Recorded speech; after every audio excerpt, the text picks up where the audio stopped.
وهو قولی. دا اللہ رب العزت لاکھ لاکھ فضل و احسان چې بیا مو په خپل عظیم مرکز کې عظیم و شان 4 روزہ اصلاحی تربیتی دینی اجتماع کے راجمع شویو. یقیناً دا اجتماعات زمون ستاسو د فکر ذہن دارنگ دا عقیدی دا عمل دا غیر دا جوڑولو دا تربیت کولو یو بہترین موقعی. مشایخ اکابرین علماء پدے موقع باندے پا مختلفو عنوانات باندے استاسو مخ کے خپل بیانات پیش کئی. او سنگ چی زما محبوب رور مفکر اسلام حضرت مولانا مفتی مجتبی عامر سے وہ فرمائل چی دا دراصل دا تجدید عہد رضوی دا اجتماع دراصل داغا اکابرینو منگتاز پارل شوی کار و امانت داغی تجدید دل تکوی. دا دی زینا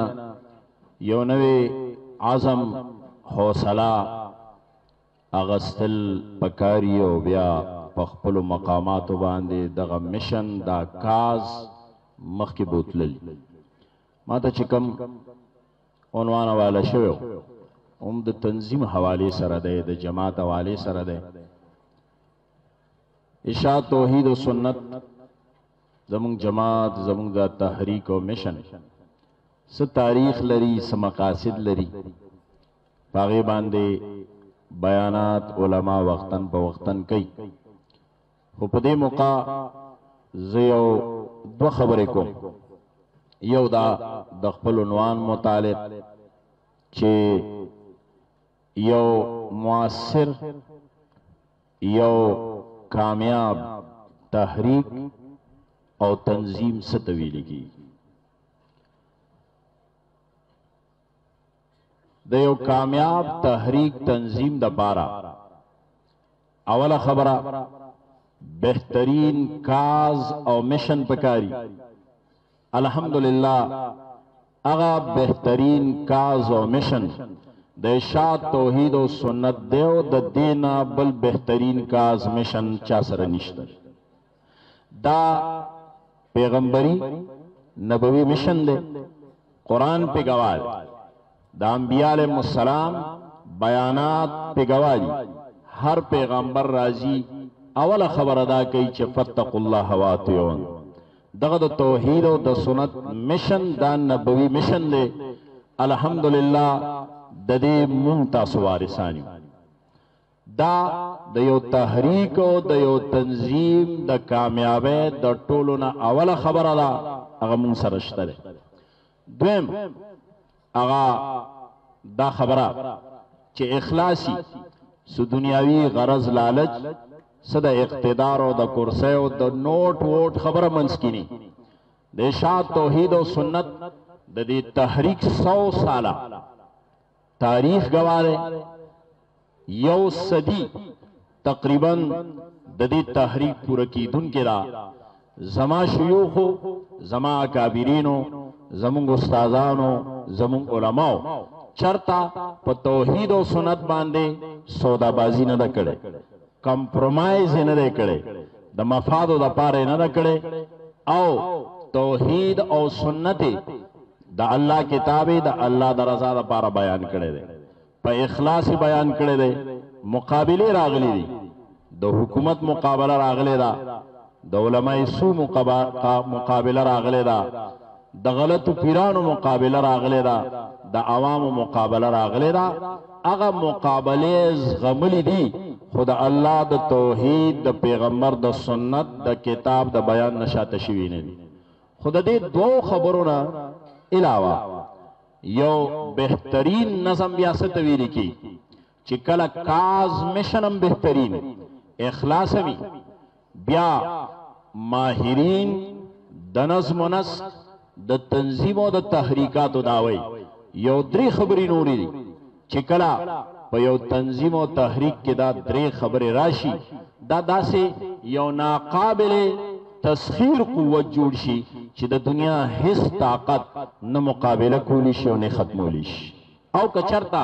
دا درې خبرې نه یا دې کې څه کمی وي نو هغه طاقت هغه قوت څه وخت بعد په دې فضا کې تحلیل شي او نام او نشان یې شي هغه درې خبرې اول د ټولو نه لومبه خبره مضبوط نظم پکار دویم ټوس منصوبه بندی پکار دا او دریم دا کارکنانو اعلی تربیت پکار دا نورو خبرو سره سره دا درې خبرې چې کله نظم مضبوطی کله ټوس منصوبه بندی وي د هر کار د پاره او کله د ارکانو د ما تحتو اعلی تربیت وي نو دا یو ناقابل تسخیر قوت جوړي په دې باندې د سیرت حواله سره یو واقع نیمه بیا هغه دویمه خبرې لراځي هغه دا چې قرآن او سنت باندې موږ نظر واچ د اسلام فطرت وګورو نو اسلام د یو نظم قائل مذهب او دین دی زمون 15 وخت مونږ دا نورو خبرو سره سره یو تعلیم ورکدا دی چې په یو امام پسې په صف کې سیدا ودرېږي او د یو امام په الله اکبر باندې پورته کیږي ښکته کیږي دا مونږ ته دقه د نظم او د تابعدارۍ تعلیم راکوي او بیا نبی علیہ الصلوۃ والسلام مشکات دویم جلد کې مشکات والا یو حدیث را نقل کړی دی نبی علیہ الصلوۃ والسلام فرمای ان الله كتب الاحسان فی کل شیء الله رب العزت په هر شي کې احسان مقرر کړی دی د نظم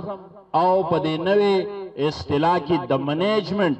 ماهرین علما دا وایي چې د دې احسان نه مراد یو کار په سلیقه مندۍ کول په نظم و نسق او بهترین ډنګ سره کول او هغه حدیث سره نبی علیہ الصلوۃ والسلام بیا یو مثال ویلی دی د ذبح متعلق ویلی دی کله چې څاروی ذبح کوئ چاړه ورته مخکې نه تیره کې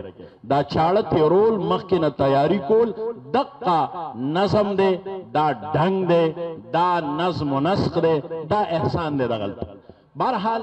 نبی علیہ الصلوۃ والسلام هم دا وایي او بیا د نبی علیہ السلام زندگی په دې باندې گواه ده د جهاد موقع ده د سیاست اقتدار موقع ده هر موقع باندې د نبی علیہ الصلوۃ والسلام مخکې نه یو بهترین منصوبه بندی او په موقع باندې یو مضبوط نظم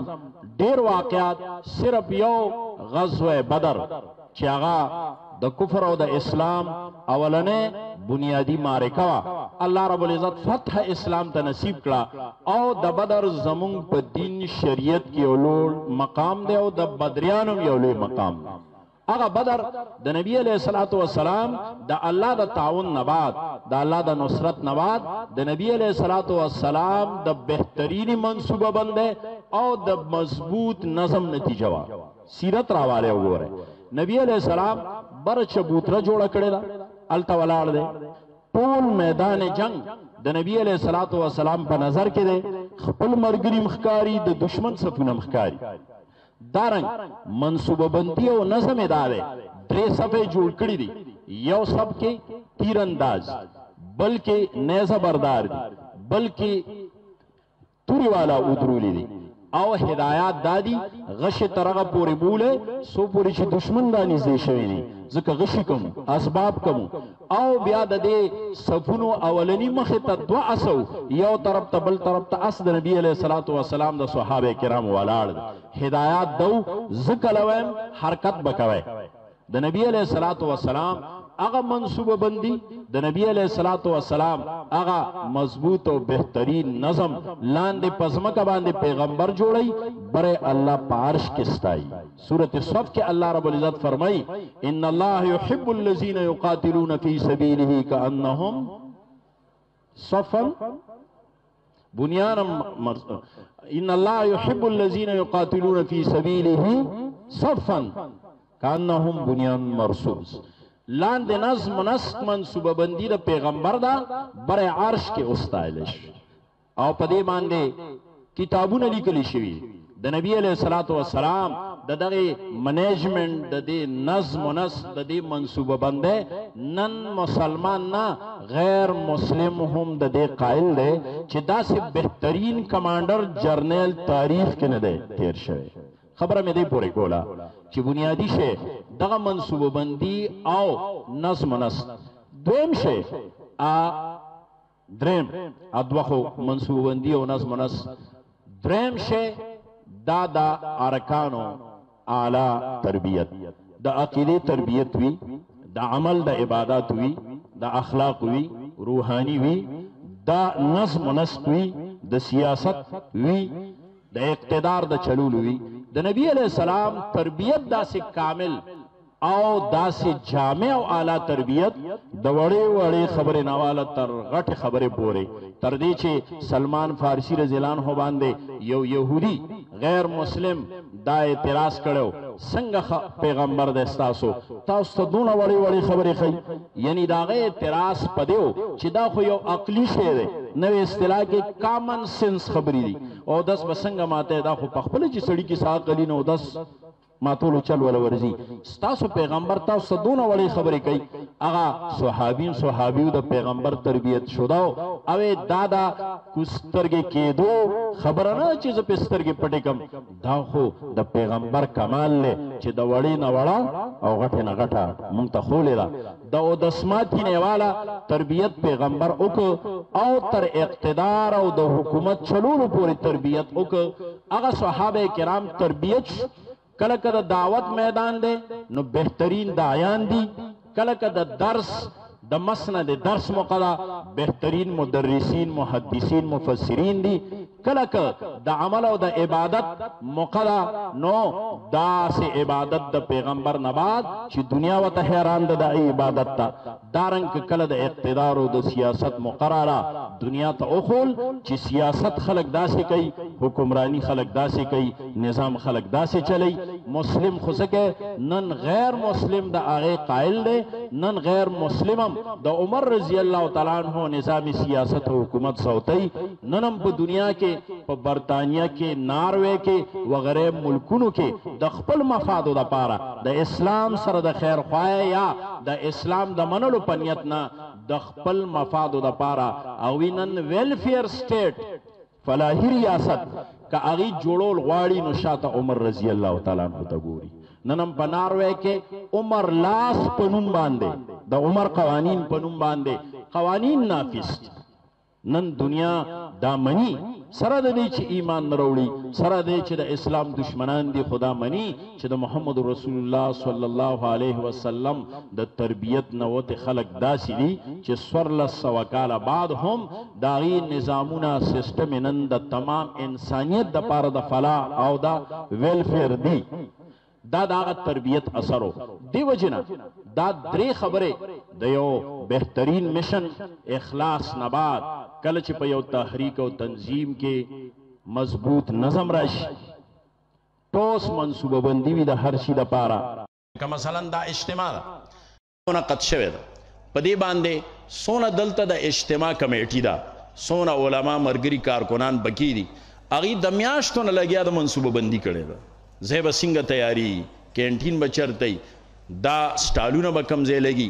دا شامیانه بکم زی لگی دا رنگ پینڈال بکم زی پا دی باندی منصوبه بندی شوی دا زکر دا دی حسن مونگ تنن خکاری او که چرتا مونگ دا سکڑے وے چراغلے وے اور آزائی کینے بس لوڈ سپیکر او میس کے دے او تاسو کینے شے بگڑ وڑو دا دا غا منصوبه بندے او دا نظم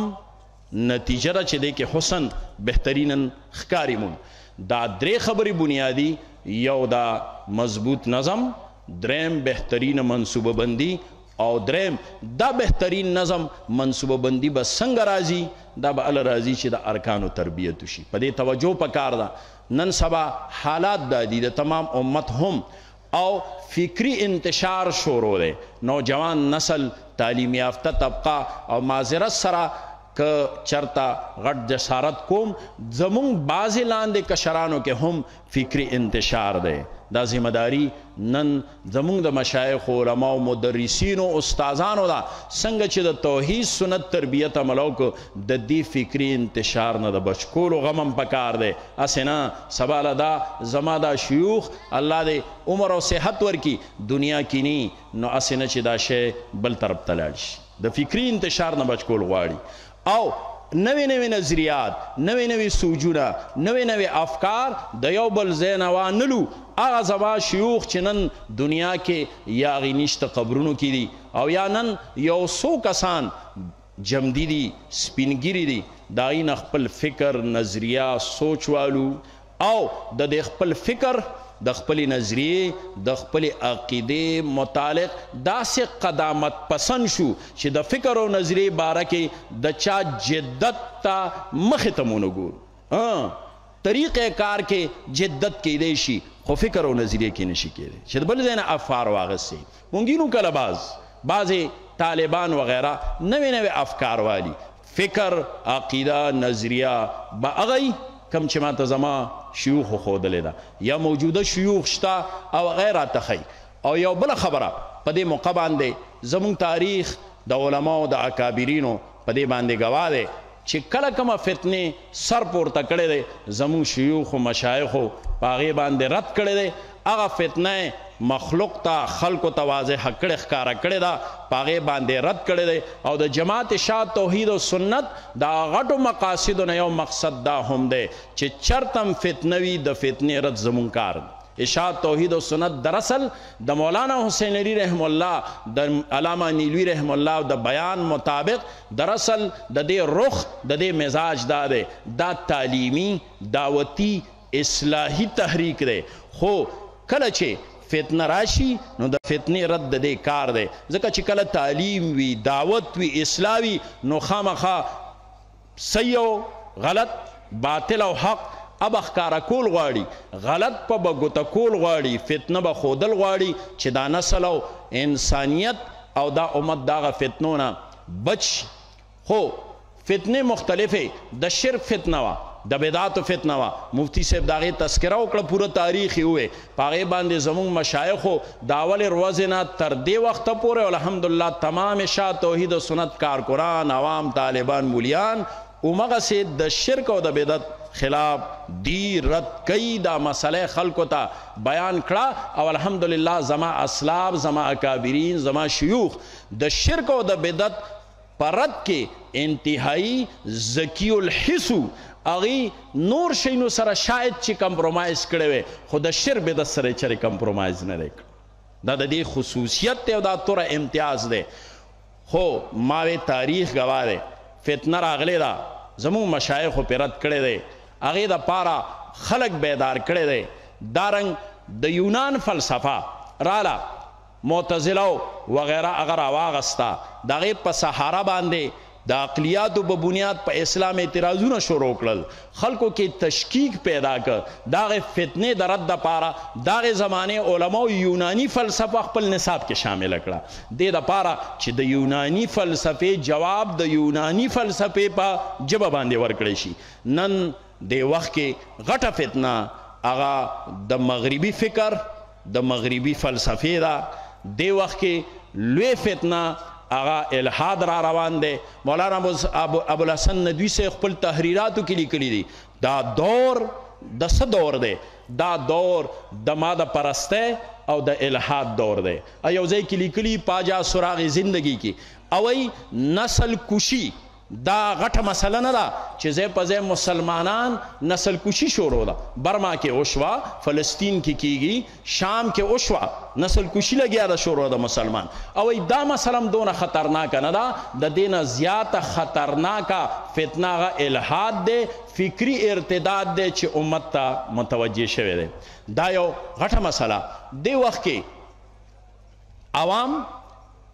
د ماده پرسته فتنې کې مبتلا شوي دي د دین سوچ فکر غم ختم دی خیال لا دی مولوی سے پوش او دینی پوش اما دا پرست اتا دغه فتنه متوجه دویم تعلیمی یافته طبقه تا دا مغربی فکر او فلسفه او د الحاد فتنه متوجه ده او د غامدیت فتنه متوجه ده او افسوس سره وایم چې دې وخت کې د غامدیت نه بعضې مولیان هم لګیا دي متاثره کیږي دا حالات شروع دي دونه لوی فکری انتشار کې دا امت او خاص کر دا خطه لګیا ده تیریږي د هغې نه دارنګ بله فتنه هغه دا ده چې مولیانو ته متوجه ده بعضو ته هغه د مذهبي هماهنګۍ ده او د وحدت ادیان او د مذهبي هماهنګۍ په اړ کې یهودو نصاراو له لار ورکول دي چې د مسلمان دا ذهن جوړ کړی شي چې د یهودو نصاراو سره زموږ څه دشمني نشته